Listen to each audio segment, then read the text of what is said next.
Let's go. Whoa! We're going. It's the We're Brothers going. Game podcast with me, Nicolai, and you And also, me, Brian.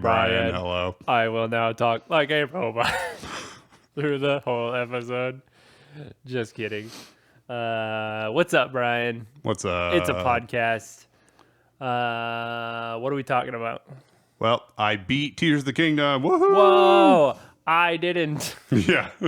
I have more hours than you now. Yeah. But I have certainly not beaten the game. After 175 hours, I beat Tears of the Kingdom. Heck yeah. Congratulations. Yeah, that's the longest it's taken me to just beat a single player like story mode game. Really? I think. Okay. Wow. Yeah, I think so. I'm Wow. trying to think of any others. I can't think of any that took me that long. Certainly the longest you've ever played a Zelda game. Yes, definitely. I wonder if all the other times you've played a Zelda combined would even match this. Oh no. Yeah. No, That's because I have That's probably a grand total of 10 hours into Ocarina of Time. Uh-huh. Okay. Probably a grand I've total heard of that of 5 hours into Zelda Oracle of Seasons. Oh, nice. And then Not a bad game, actually. Not bad. like 75 hours into Breath of the Wild. And then Only 75. That's insane. yeah, so I have at least I have 200 definitely in Breath put of the more Wild. into Tears of the Kingdom.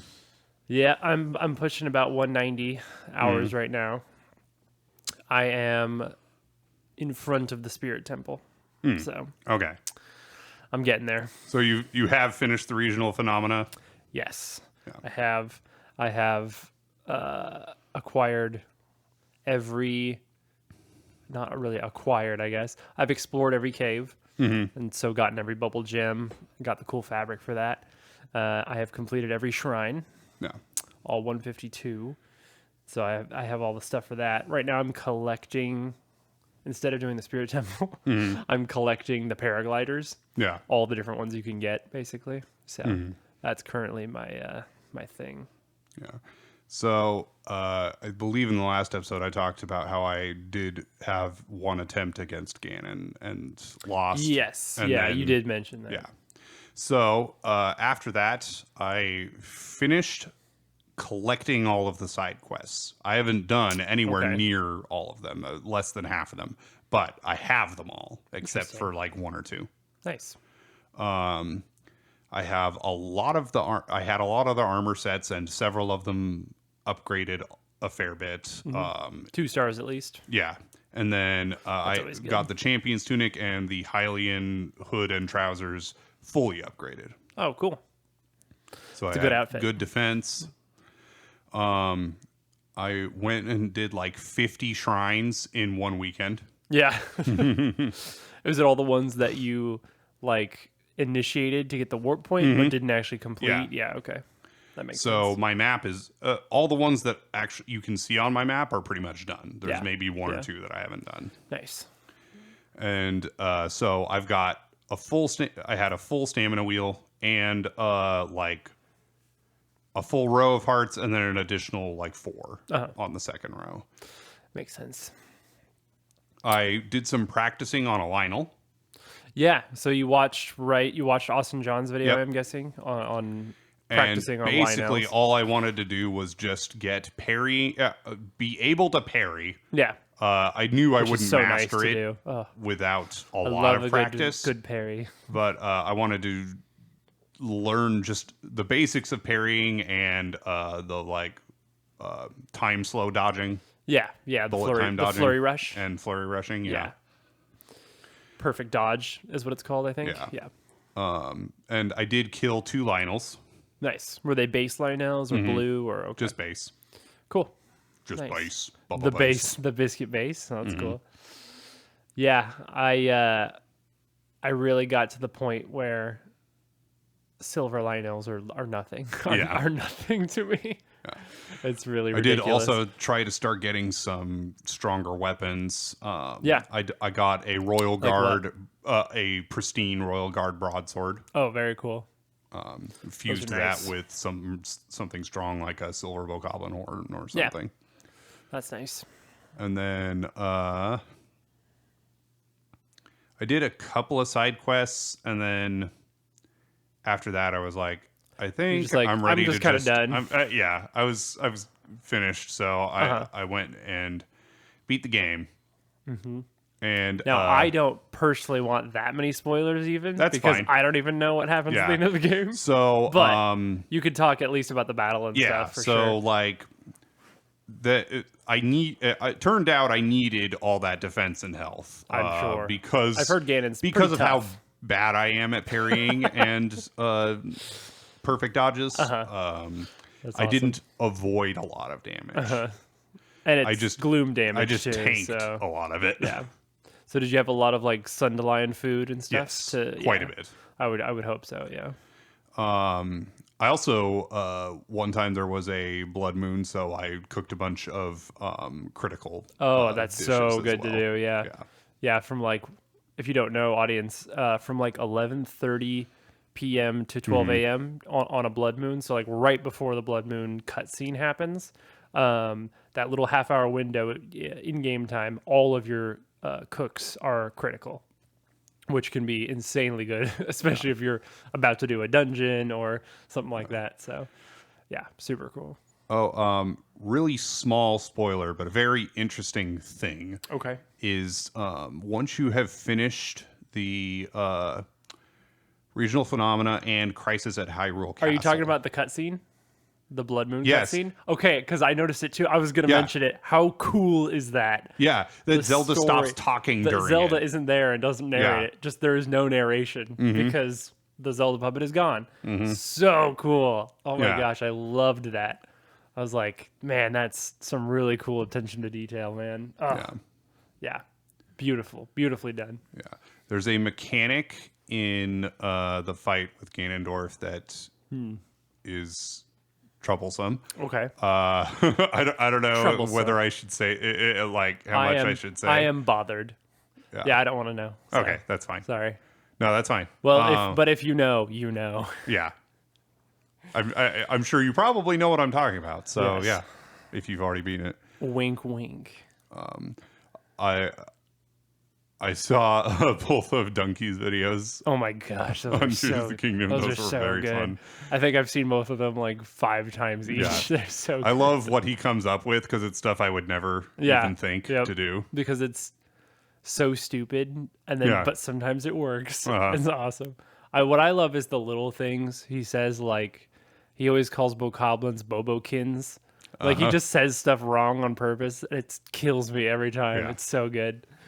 Yeah. Yeah. I saw this on Twitter. Somebody posted. It was one of those like clearly Japanese like Twitter videos where like everything's Japanese, doesn't make any sense, and like they are doing the most ridiculous like how is this possible in the game thing in Zelda, and so it was the Ganon fight, but Ganon couldn't move because they had auto built this thing around him to make it look like he was running a convenience stand.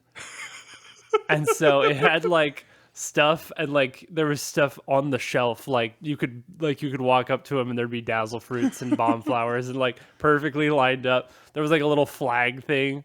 Like it was like intricately well done. Nice. And somehow it like stuck Ganondorf too, so he like wasn't moving. So he just like leisurely walked up and was like, what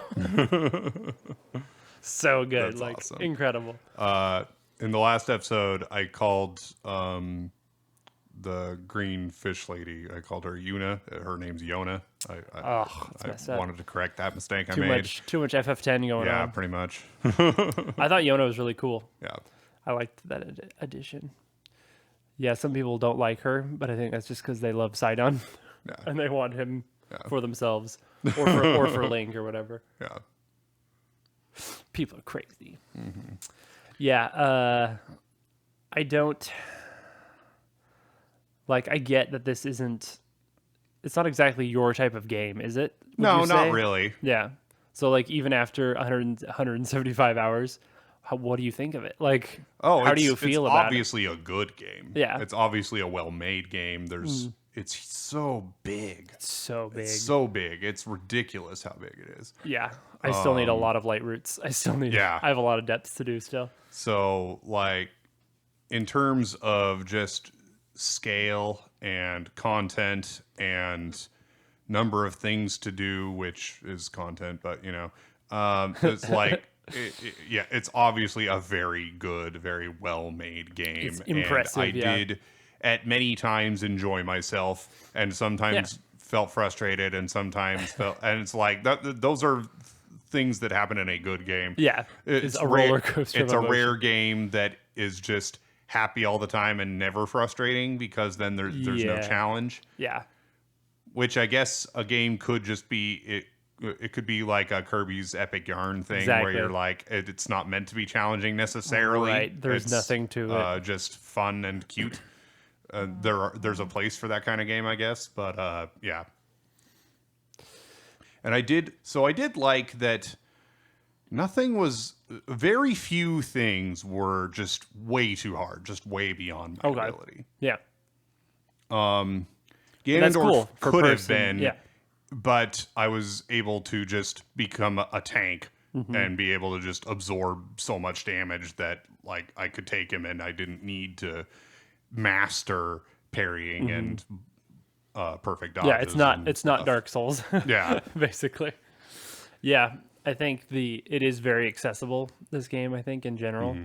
It's a good mix of difficulty and ease. Yeah. I think most people can figure out the shrines, and most people can figure this stuff out. And none of the bosses took me more than 2 tries. Yeah, that's good. So that's a good thing, especially for a long, big game. You don't want it too difficult, because then you're never going to progress and see the other cool stuff you might miss. If you're like stuck somewhere. Yeah, that's not good. And like if I didn't have some of those issues of like doing 20 minutes worth of progress and then dying and having it all undone, if I had never experienced that, I don't think, like, I wouldn't have had a lot to complain about. Like, I wouldn't have been all that, like, little things sometimes frustrated me with, like, Link's movement, but that's just any platformer. Sure. Which this is only sort of a platformer, not kind of not really, but it has platforming elements sometimes, and just like, it's like, I feel like I could jump higher than Link in this game, and I can't jump very high. True. That's funny. And just like when you're floating down with the parachute and turning around 180 degrees impossible, is extremely difficult. Yeah, that is the worst. But, like, how would you do that, I guess? I don't know. Yeah. Like, I remember more than once dropping off of a very high, very steep cliff and somehow turning away from the cliff and trying to turn back and failing to do so. Way too long. And then it was like, why did it take so little time to turn away from the cliff? And why is it taking so much longer to turn back toward it? That's funny. Because it would basically just undo all of the progress I had made on the cliff. Yeah, that's painful.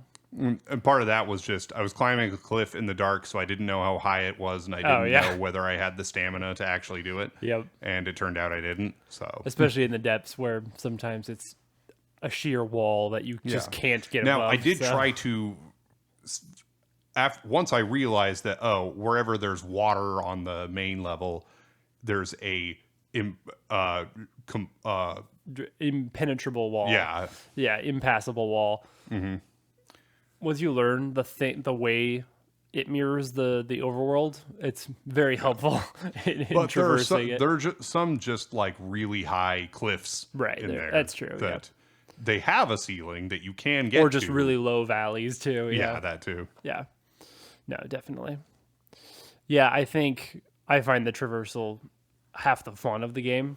I think it's really cool, especially in this game where they added so many different methods of doing it.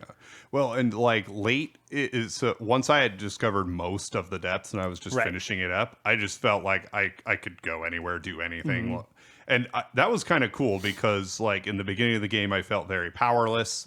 I felt like I couldn't do anything. And by the really end, cool. I felt very confident. Yep. And that progression is so cool. I love stuff like that.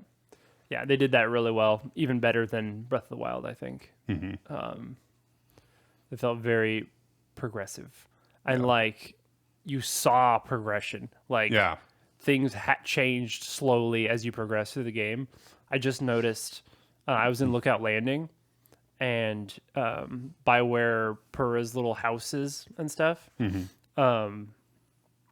had 4 banner flags of each like region. Like the Rito had one, the Gerudo, the Gorons had like little banner flags. And apparently, I'm guessing those sort of showed up one at a time, but I just didn't notice them until now. Oh, okay. But like little stuff like that they add. Interesting. And like them starting to fill out Lookout Landing. Like you'll see, Goron every once in a while, and the Zora warriors training and stuff. Yeah. And I'm like, the fleshing out is so cool. Did Like, you notice the music change in Lookout Landing as you progress through the Crisis at Hyrule Castle quest? Yeah. And even in dungeons, the music progresses as you do the terminals, basically. So like after each like thing you hit, like the turbine, whatever,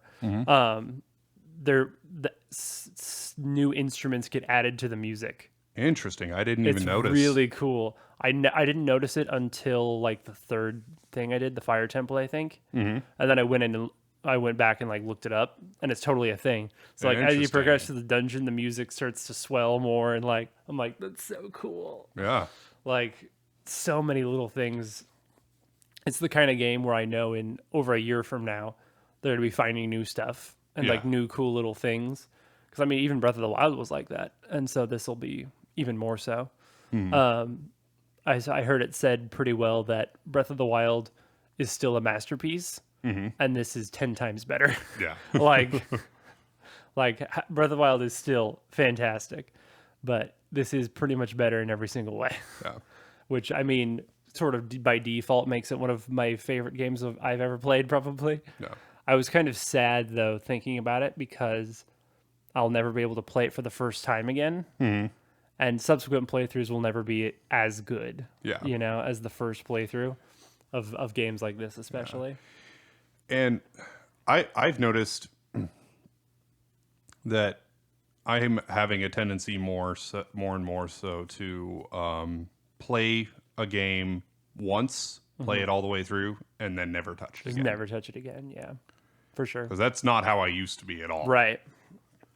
But, I think when you're a kid, it's more out of necessity than anything else. Part of it, because you just don't have any other games, and so you got to make fun with the one you have. But also, or something. I feel like a lot more game titles had much shorter play times. Yes, definitely true. The time from when you first boot the game up to the credits rolling was so much shorter. Just if I am taking my time and just playing Pokemon normal and not trying to blow through it quickly, I can beat it within 10 hours. Paper Mario, same deal. Right, exactly. Halo, even less, yeah. On Heroic, it takes me 6 hours. Yeah. If it's easy or normal, it's like 3, maybe. And that's just you. That's not you try to speed run or anything. Yeah, that's exactly. Just leisurely playing it, yeah. Star Wars Jedi Starfighter takes me about 3 hours to beat the main story. Whereas Tears of the Kingdom, you didn't really take your time with it even. Like, it's there's like tons of stuff you didn't do. I didn't run straight to the end. Of course, I did some side stuff. But yeah. But like it's just a big game. Like games are just longer now. Which it is kind of nice to play a short and sweet game every once in a while. That's what I like about Pikmin. Yeah. Even the new ones are much shorter. I think than most the games. game industry as a whole could use some more of those. Yeah. It's just a fun 5 to 15 hour game. Exactly. And that's it. And there's not really enough there's almost not even enough to do to stretch it much further. Yeah. Well, the nice thing about them then is that they are more replayable. Is because they're absolutely. it's like, well, they're only this long. I might as well. Like I beat Portal how many times? Yeah. Because I beat it in an hour. Yeah, you can that's literally one of beat those it games in where you an can just be hour. like, I'm just going to play through all of Portal today. I'm just gonna beat Portal, Yeah. and that's fun. You know, Yeah. that's nice. I think those games are a lot easier to replay. I will. The other thing is, new game pluses are nice for that because, especially in short games. Yeah. Because then it's a lot of incentive to Like, do it. one of the only times I've ever actually done a new game plus was with Final Fantasy 12. Oh yeah. Because if you do new game plus, you start at max level. Now that doesn't necessarily do as much for you as you might think. Right. It's not the kind of game where you're now invincible. Right. But because like the skill tree, I think you still have to go through like normal. So you don't just get the full skill tree right away. That makes and sense. that's a big part of it. And I knew a lot more about like you actually know how the game build works. each character. And so first of all, I got real? through it in a fraction of the time. Yeah. That makes sense. The first time I played it, it took me about 80 hours. The second time took less than 40. That's cool. Especially because I just skipped all the cutscenes the second time. Also, you can actually, there's a mode to speed up the game. Oh, really? You can just do up to, I think, 4 times speed. That's awesome. And just everything except the cutscenes moves at 4 times speed or That's whatever. awesome. Movement, fighting. And so I did that fast a lot. forward it, yeah. Especially because there's some a few large stretches of land, and so I would just speed it up to 4 times and just run. Nice. It's good for tedious battles and stuff too.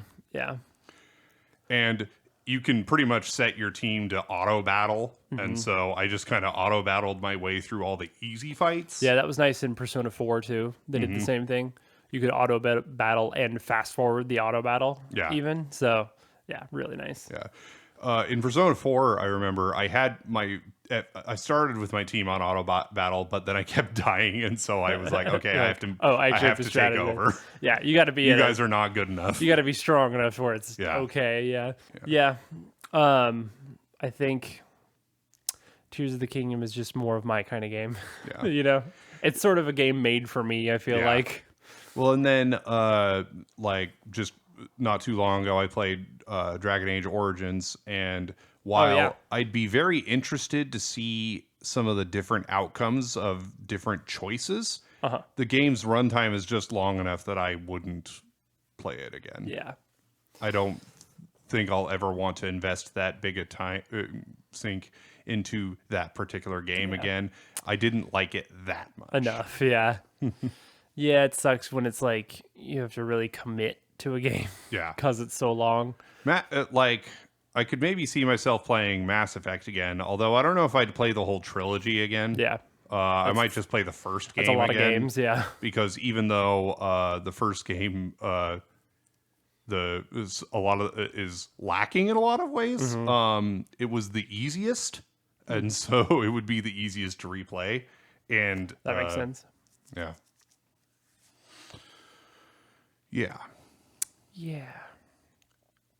So, any other thoughts Well, on Tears of the Kingdom? Well, I just thought I thought it'd be fun to play Breath of the Wild. So I got my Switch Lite, my other Switch. Yeah. Well, Tears of the Kingdom was on my other one. And I started Master Quest, Breath of the Wild. Okay. And do you know anything about the Master Quest version? So that's basically hard mode. It came out with the DLC. And basically all enemies are like a tier higher from the beginning. Okay. So they start like blue. Exactly. And then, Red start as blue bokoblins and so on. And then they deal a little more damage, I think. The biggest thing is that they regenerate health slowly. So if you're taking too long fighting something, it'll just slowly regain its health. So stuff like that. It's just tougher in general. There's a Lionel on the Great Plateau in Master Mode. Yeah. So Master Quest. And so I played that because I'm like, I would think I'd be good enough at the combat by now to handle this. And I cannot believe how strong a blue bokoblin is when you go back to it. when all you have is tree branches and boko clubs. But it was really cool to play Breath of the Wild because one, it was still good, which is good. Yeah. I wasn't like, wow, this sucks. And it felt very different. The vibe is so different in Breath of the Wild. It's so much quieter and like it feels more limited, but like sort of in a cool, like I'm in a cool little sandbox kind of way. Yeah. Instead of like, why can't I do anything? If that makes sense. Yeah. And it was very hard, especially keeping weapons and stuff. And the Guardians obviously are a terrifying huge change. Yeah, my between goodness. the two games because it's Scary. just this like unless you're replaying and you're really good at the game, Right. And you come across your first Guardian, it's just terrifying. Yeah. Well, and even if you're really good at parrying and flurry rush and stuff, it's still you still have to be able to destroy it.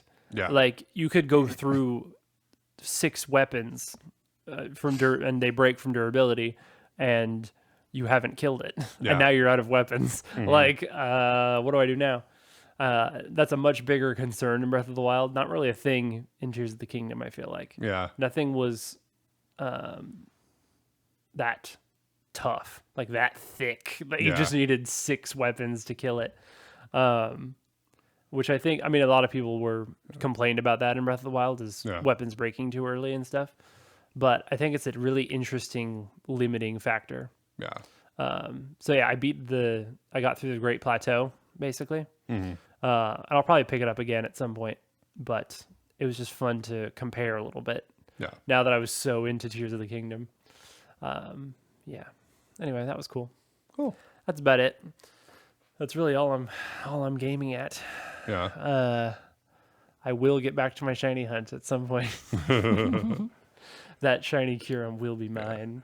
Speaking of Pokemon, let's talk about Pokemon. So, it's been too long. Let's go. Yeah. We've been off brand for Zelda. too long. It's time for us to get back to what we're known for. We know best, Yeah. We're the Pokemon podcast. So I've been interested in doing this for a little while now, Yes. and that is a no feint run of Pokemon. The only, and I talked about this a bit in the last episode, I think. The only rule is I faint, I have to restart. Period. From the beginning. I can do basically anything else I want. Yeah. There's no real restrictions otherwise. Otherwise, well, you're not gonna like cheat or anything. Yeah, but, I'm not gonna cheat or anything. And in fact, I'm even playing the Sheen Poke Red Light, which has all the bug fixes. Oh, okay, cool. To make it just that bit harder. It's actually harder, yeah. Yeah. So I can't rely on glitches to work in my favor. They also won't work against me. So I do have that which is going nice. for me. But yeah, Tackle will always hit. except it's not 100% accuracy. Oh, it's 95. It never has been. Oh, okay. That's messed up. But so I have done 6 attempts. Oof. Those crits. Those crits, man. I could guess that crits are the issue. So it's destroyed many a Nuzlocke. So it has really opened my eyes to which fights are actually hard. Yeah, and which ones aren't. Yeah, it's a very different way to play. So usually you don't care if your stuff faints. Also, here's something that's really interesting. So like on one attempt, so my team so far has been Squirtle, Spearow, Pikachu. Okay. That is kind of my golden team because it gives me it gives me a flying type, which is useful against all the bugs and grass Pokemon. That Lots of them, come across fighting types as well. And it gives me Fly, which is a useful obviously, HM to have. Squirtle is obviously the best starter. Obviously, no question about that. Yeah. Although I'm really coming around to Bulbasaur, actually. But anyway, he is my key to beating the game as quickly and easily as possible. Yeah. I love Bulbasaur. Yeah. He's so cute. harder to use. I just think he's cute. As evidenced by my playthrough where I had only a Bulbasaur all the way through up to Silphco. Yeah. But he's just such a little guy, you know? Oh, yeah, I love him. Great little guy. Yeah. So, and then an electric type. This is something interesting. I was... Finally, something interesting on this podcast. There's a type that no one on the Elite Four has, and the champion does not have. There is one type that none of those people have. You know what it is? Electric. No way, really? None of the Elite Four members in the crazy. first generation have an electric type Pokemon, I mean, and that the makes rival sense. does not have an electric type Pokemon. I'm thinking about in yellow, he can have a Jolteon, but Right. but that's only yellow. But it's only yellow. Dude, that's yep. crazy. In red 'Cause, and blue, I mean, there's none. yeah, what else is there besides Raichu, Voltorb, and like Magnemite? Yeah. Like, those are the electric types. Yeah, so it's like there's... Why does one of them have an Electabuzz or Yeah. something though? Yeah, That's, exactly. That's crazy. and Interesting. also no trainer has an Electabuzz in the game. Yeah, that makes sense. There is no actually. trainer with an Electabuzz. Yeah. There is no trainer with a Golem. Gen 1's weird. Yeah. Like Pokemon is very different now. like I did one of those quizzes that there was a quiz online for Pokemon cries, Okay. identifying Yeah. them by their cries, and Golems came up. I was You're like, like, what is that? I've never How heard is that? that. What is That's that? Not That in is the not a game. Pokemon. And it's like, oh right, I've heard Golems cry maybe once in my life. Yeah. because he does not appear in the game ever unless you trade your Graveler with another human player. Yes, with a real human being, Even if means that you human need- is yourself with a second Game which Boy. means you need friends or 2 Game Boys. Yes, which And I have had. neither. Because none of my friends were at my level. Yeah. Get on my level. You know, basically it was a skill issue when you think about it. Pretty much. When you think about I it. only had one friend that even came close, and I remember we had a fight. Awesome. An actual actually had Pokemon a battle? real Link cable 2 Game Boys Pokemon battle, That's amazing. and he sends out a Charizard, and I have a Blastoise, and so I Hydro Pump, use Yeah, Hydro Pump, you would destroy him. and so he didn't think he was going to beat my Blastoise with his Charizard. Uh-huh. What he didn't think was going to happen was that I would one-shot him. Right. And then you're Not like, just "Uh-oh." beat him, but one-shot him. He's You're like, I'm "Oh." screwed. This is over already. It's like, listen, my level 100 max EV team is, or not really max EVs because I didn't know how stat experience worked. But they did have all... Right.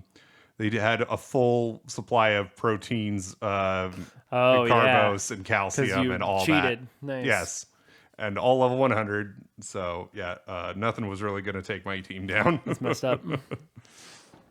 That's awesome. So Anyway. this playthrough. So Squirtle, Spearow, Pikachu. So I would start with Squirtle, obviously. I'd go get a Spearow on Route 22, just west of Viridian City, and then go into Viridian Forest and look for a Pikachu. The time it takes to find a Pikachu is all over the place. It is. It can be anywhere For from real. like 5 minutes to over an hour. Yep. It's so true. And so on one of the playthroughs, I found one right away. You're like, nice. And so my team, by the time I beat all the trainers in Viridian Forest and beat the rival on Route 22, my team was all still only like level 8. Oh, that's a problem. Yeah. Yeah. So then I fight the trainer before Brock in Brock's gym, who's actually way harder than Brock. He just destroyed me. Oh, it's messed up. So I was like, oh, okay. Squirtle needs you- to be at least... Already lost. Yeah. At Brock. So Squirtle needs to be at least like a level 11, 12, 13. Just so that I can take out that trainer's Pokemon. Yeah. I never lost against Brock. Not even Okay. close. Brock Man. is such a pushover. If you don't, if you haven't finished this challenge by the time we get good capturing equipment, we should definitely record this. Yeah. You doing this, because I think it'd be fun. But anyway, So then, behind the scenes. yeah. The first time I lost, actually, so on the very first attempt, I got through Brock's gym without much trouble. Yeah. And then youngster Joey's Rattata with quick attack took out, I think, my Pikachu. Oh, that's so awesome. So that was my first failure. And then he literally said, "Eat my shorts." Yep. And then I lost to that trainer. I lost to the Raticate. There's a rocket in Mount Moon that has Eradicate. Yeah.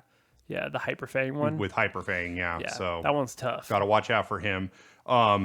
Basically, Squirtle is my tank. And anytime I know there's a chance that someone's going to have a move like Hyper Fang or have a high crit rate or self-destruct, which I'll talk about in a second. I need to switch out to Squirtle because he's my tank. Crit self-destruct. Yeah. So the attempt where I got the furthest. Oh, you just sent me a screenshot. I don't did. even think you said anything. Nope. You're just like, oh, I did. I said, ugh. I'm like, no. Because I just saw what level you were, and I was like, oh my God. I just said, critical hit. And Furo had bad. 0 health, and there That's was real bad. the remains of an Electrode that had just used self-destruct. You're level 39 Furo. Yes. And so, like, so messed up, dude. Going into Silphco, I knew that, okay, so I need to look out for... So was this your third attempt? It was my 5th. This was 5th. Okay, got it. I was... or maybe my 4th attempt. It was my 4th or 5th attempt. Okay. I knew I lose track after dying so much. Yeah, I knew I had to be careful around Electrodes, Gravelers, and Weezings, because those tend to be the self-destructors. Yeah, for sure. But I apparently forgot all about that for a second, for just long enough to be one shot by a self-destruct. Because that Furo had full health. Mm-hmm. Ugh, sucks. But Furo is a little papery. Yeah. And it was a critical, right? Yeah, so, I mean, it was a critical. That's a lot of damage. Yeah. That's a lot of damage. That's a lot of damage. You need a lot of flex tape to fix that. So... on my 6th attempt, I actually used a Pidgey instead, so that I could get a Pidgeot. I mean, Pidgeot is a lot tankier than Furo. Pidgeot's my man. But I fainted again. Who was it against? Who was it against this? Who murdered you? It felt like it came totally out of left field. I was just like, what? How? Why? What happened? But yeah. Dang. That's why, I can't actually even remember what trainer it was. Wow. That's how, shocked you were that it killed you? It wasn't one of the ones that I'm like, okay, I need to be careful and look out for this one. Like, no, it wasn't like that. This would be very different in later gens, where you have, held items. I remember. That would help a lot. It was Misty. Misty. Yep. Oh, okay. So a water pulse took you out?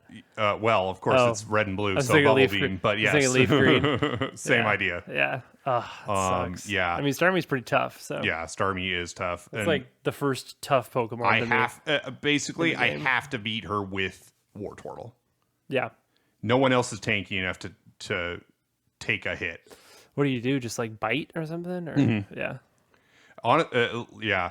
The thing was I was this attempt. So the previous attempt, the one where I got to Silphco all the way, I got my Wartortle to level 26, and then just curb stomped her. Yeah, nice. This time he was only level 21, so he didn't have bite yet.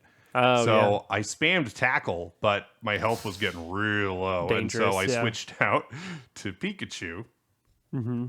Gonna try and do a quick thunder shock, take her down. No, bubble beam dead. Ugh, instant. Dang. That's crazy. So yeah, this will be attempt number 7, and I haven't even started it yet. Oh, you haven't started yet? Okay. But, yeah. Unfortunately, Pidgey doesn't learn a flying type move until level 31. My gosh, it's so insane. 31. How is Gust not flying type in Gen 1? I think they asked themselves that when they were making Fire Red and Leaf Green. And they fixed it, yeah. Oh, insane. Yeah. Some Gen 1 stuff, man. Just makes no sense to me now. In some ways, this would be an easier playthrough on a newer game. But because, there's held items that don't let you faint, like Focus Sash. That's part of the reason, though, that that I want to do this in red and blue because I think it's actually going to be harder. I think it's actually harder than in a newer game. Definitely. The only game that I think might be harder than this one is maybe Emerald. Emerald would be tough. Or even Black or White. Gen 3 is pretty 2, tough. White 2, I mean. Yeah. Because Black 2, White 2 would be really hard. The weird thing about Black 2, White 2 is the regular trainers are harder. They're hard, dude. And then the gym leaders and Elite Four members are easier. Yeah, dude. Trainers in Black 2, White 2 will just destroy you. Mm-hmm. And they're so high level. Yeah. I'm like, we're the same level. Your last Pokemon is higher than most of mine. What's happening? Mm-hmm. I've been grinding on Arduinos and I'm still underleveled for you. What is happening? Yeah. Which is kind of what's cool about those games, that they're kind of tough, but yeah. Yeah, I'm just thinking about, I mean, even just abilities would help a lot. Mm-hmm. Pokemon's various abilities. Like, there's abilities that don't let you get critical hit, period. Yeah. And stuff like that, so. There was or at all least, these like, memes big packs about, where you don't lose defense or something. Unaware Quagsire. Yeah. It's like, oh, you've been sitting there setting up for the last several turns. That I don't even know what you're doing. I have no idea what you're talking about. Earthquake. Earthquake. Yeah. What are you? Huh? Oh, you're dead. Look at that. Interesting.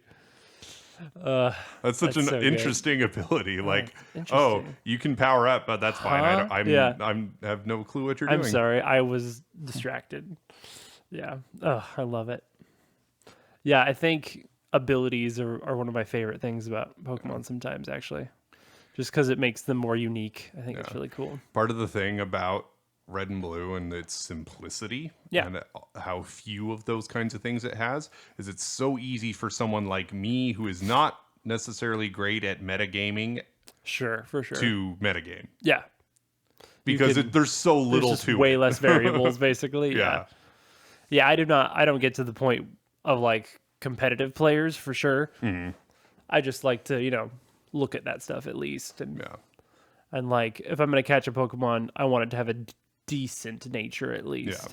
Like I don't want it to have low special attack if it's a special attacker, stuff like that. Meanwhile, I'm like I caught it, whatever. At natures at all. Like, why does my Pokemon suck? It's like, oh, my Gardevoir is an adamant nature, that's why. Just force feed it calciums. Like don't shut up. Just eat this. Your little drugged up Pokemon. It's messed up. Yeah, taking roids to. Yeah, yo, this Feraligatr is roided up, dude. Look at him. He's going nuts. That's awesome. Yeah, I need to get my hunch done so I can move on with my life. Because I still want to finish that living dex in X and Y that I was working on. So I'm gonna get this Kyurem. How far did you get in that? I have about 500 Pokemon. Nice. Out of the 7 something. Like I was going, Yeah. But then and like I've caught everything I need to catch in Platinum, Heart Gold, and White 2 that I need to transfer up.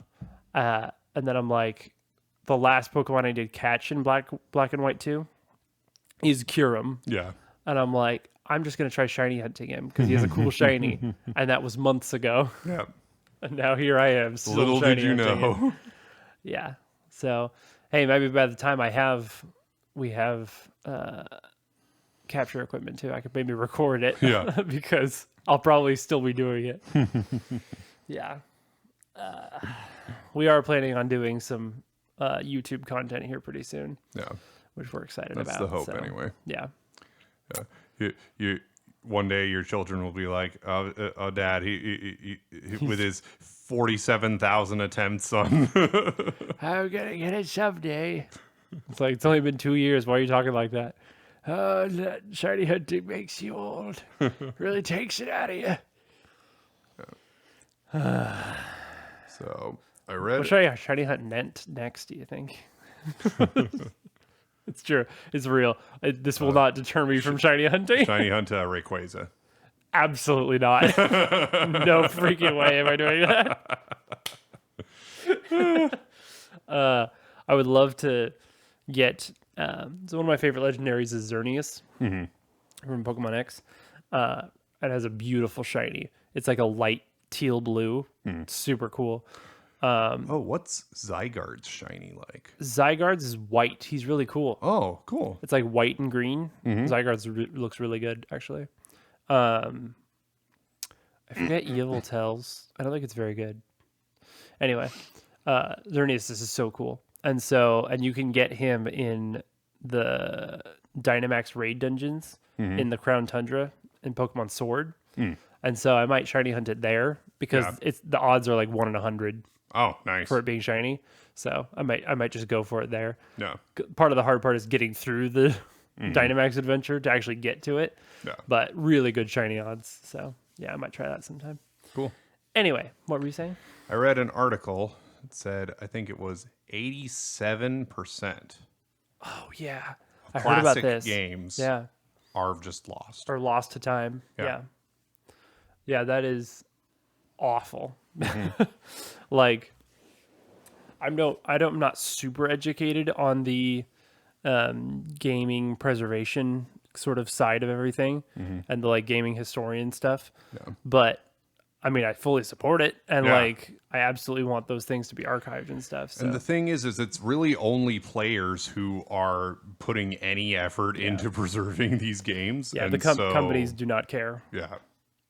Like, I don't think Nintendo has once considered that an important thing. Like, it is so off their radar. Yeah, and that's actually kind of interesting because the Japanese, in particular, are pretty big about cultural heritage and preservation and stuff like that. Yeah. Well, sort of. Well, but then again, like, at the same time, a lot of their like old buildings, with the exception of like very special, like super old stuff, they're just letting rot. They just throw it away and stuff. So that's true. There's a mix there. Yeah, but I mean, Nintendo's so protective of their IPs and like their stuff that it is interesting that they wouldn't. It is also very interesting how many times that they like shipped a game and deleted all the source code. Yeah, they're like, well, who cares? Also, people equated it to like really old episodes of Doctor Who. Yeah, and when they ran out of tape, they would just record over it. Yeah, because who's going to care about us keeping these old episodes? Right. It's like. At the time, I guess, that makes sense that you would think that way. But in hindsight, and hindsight's big. I think this is probably the period of time where humanity seems to care the most about preserving old stuff. Yeah, that's true. Because like, I'm not a historian, but I enjoy history, so I know a little bit.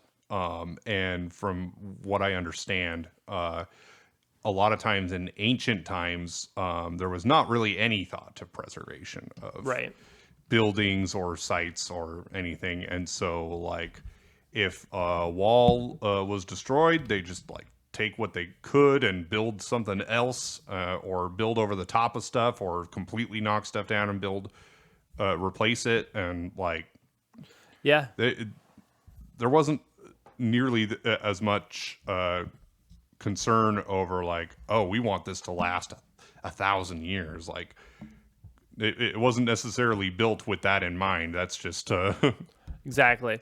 Yeah, like wasn't it even the Roman Colosseum was like stripped immediately of all the beautiful parts of it. Yeah. And like, you know, churches took it or whatever. Yeah. But well, like why wouldn't they? Yeah, and also no one cared about it anymore.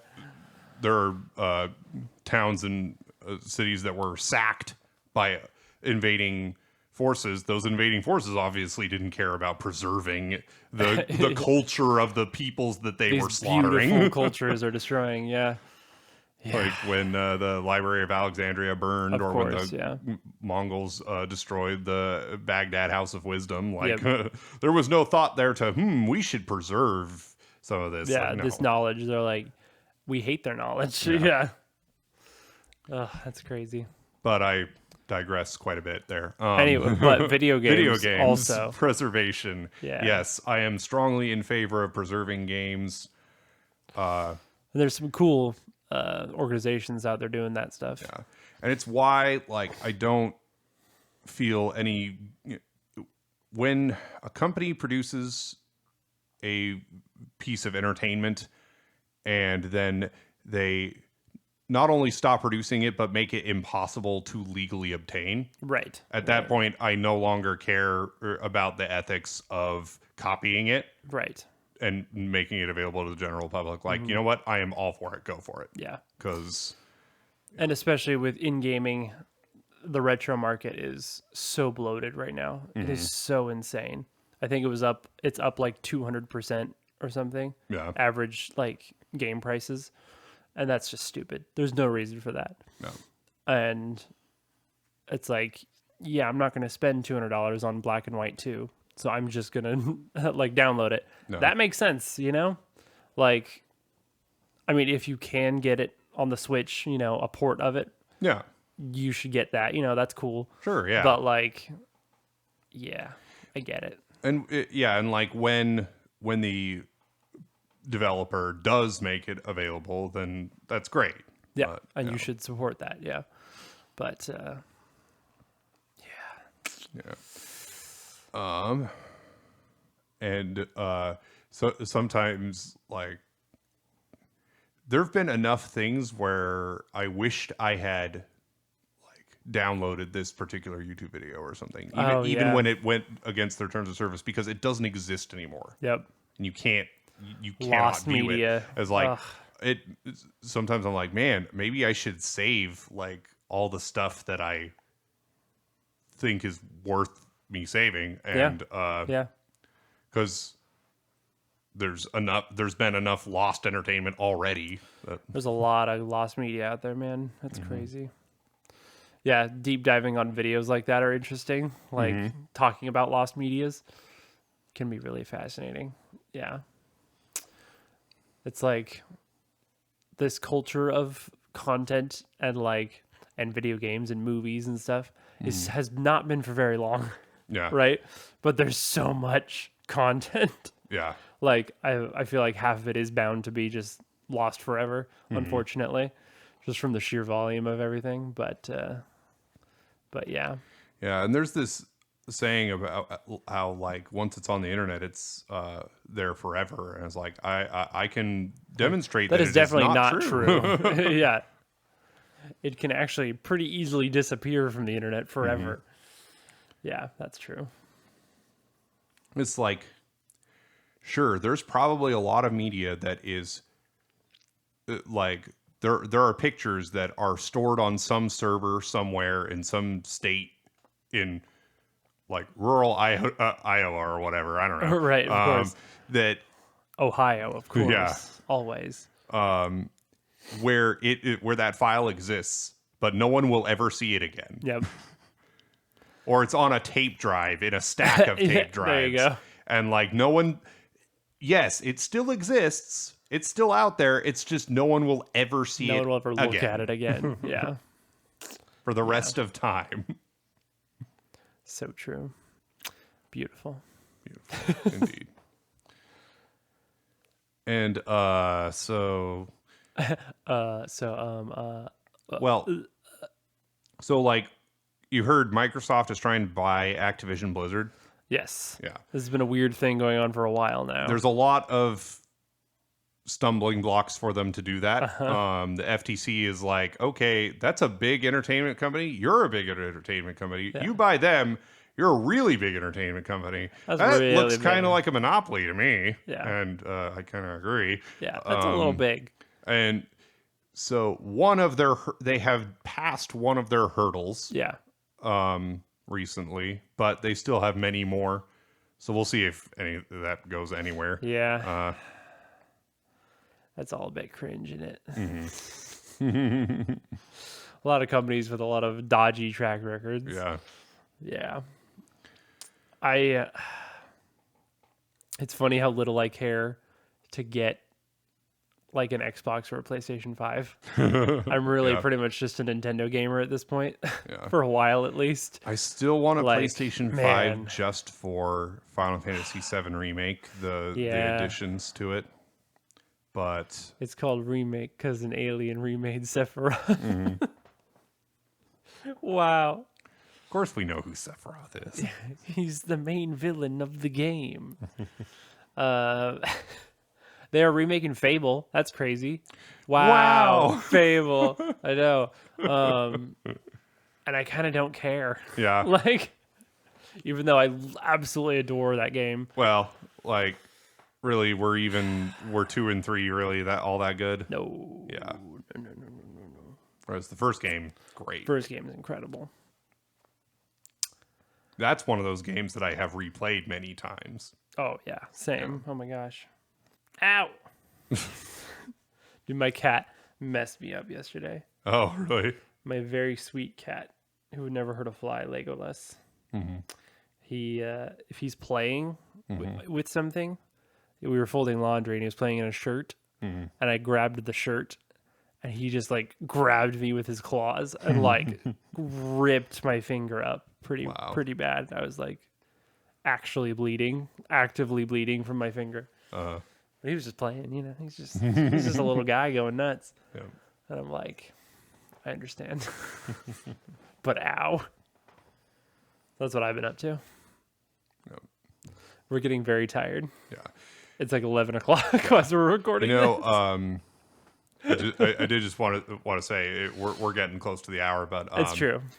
After I beat Tears of the Kingdom, I went like 2 full days of no playing video games. Oh, and interesting. Not even doing very much stuff. I wanted to like decompress, like makes absorb everything I had just gone through, and like Interesting.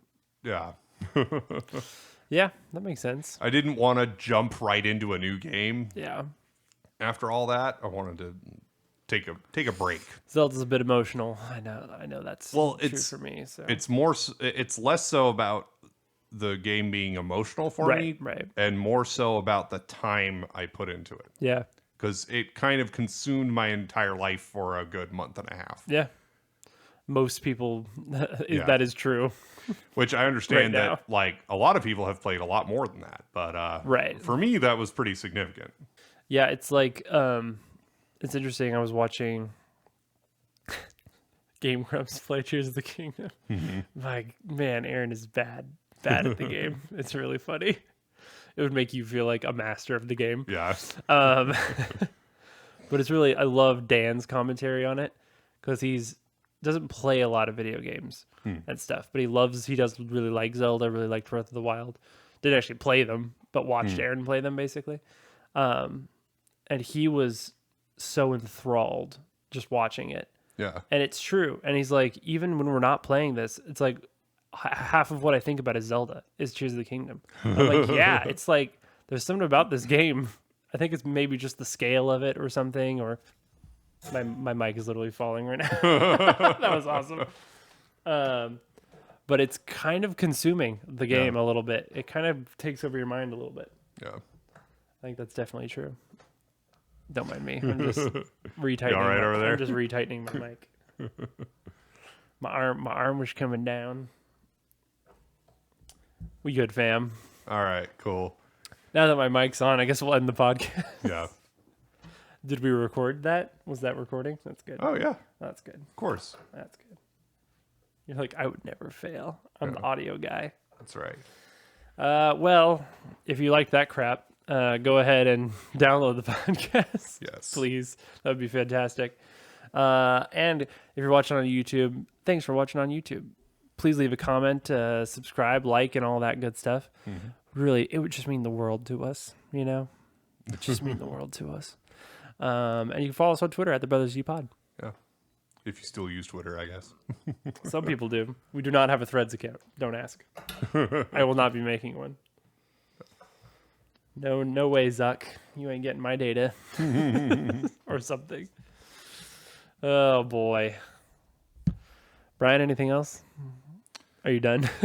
Yeah, I'm Are you sleepy? Falling asleep as I speak. I'm gonna go home and probably play a little bit of Zelda before I go to sleep. Wait.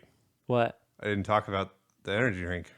Oh, okay. Hold on. Real quick. Bonus content. Bonus content. End of episode. If you're bonus still content. listening, If you're still listening, you're the real fans. That's right. Okay.